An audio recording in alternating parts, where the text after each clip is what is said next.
بين استعان على أمور الدين والدين صلى الله على سيدنا وعلى آله وصحبه أجمعين.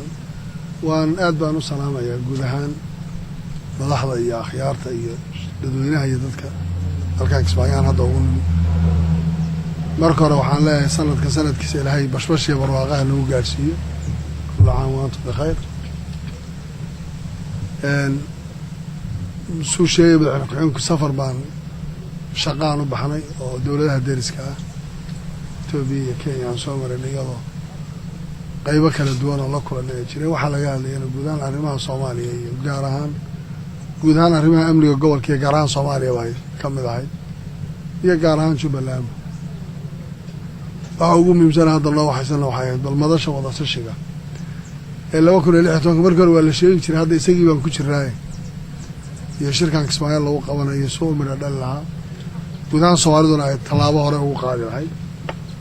waxaan isleeyahay safaradii aan soo maray cidaan la soo kulanay waa si guul ah ku soo dhamaadeen ilaahay baa mahad iskale subxaanahu wa tacaala nabad nagu soo celiyay waxaa la inaga sugayaa waa ku culaysaya lafa dad baa ugu culus baa la yidhi waxaan sugaynaa waa inaan marti badan iyo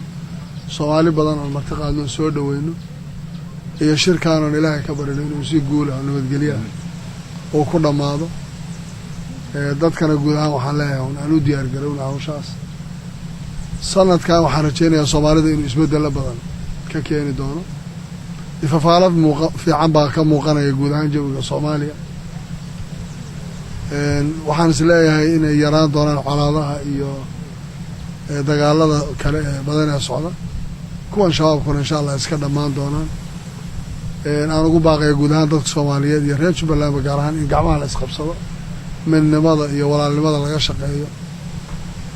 cid kasta oo isqoonsata ama wax dhex maraan wada hadal iyo ay ku dhameeyaan safgarad saas ay ku dhamaato waxaan dareemaynaa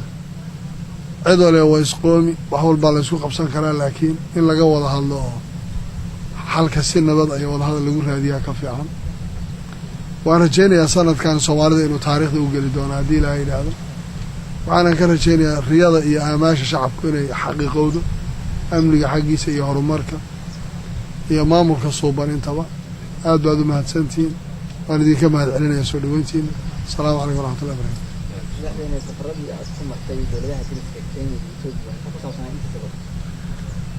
والله أنت بدل ده سؤال ده أرت سيارة كله وحجي جدا لكن وحكي صعب سنيدون جارهان شركة عند عيو بالصوماليا حالة ده أنت أمني أو جارهان دجال كان هذا القاضي اللي هذا شوب كوريدور أما حول قال كان هو بيجي شوبا أما شوبا لان وفرع إنه هذا بيشان باللعب دون هدي لا إله حول قال كاسي هي بالغاب كي وخص الله هي maamul wanaaga iyo amniga iyo sidii dawladuhu ay nooga qayb qaadan lahaayeen arintaas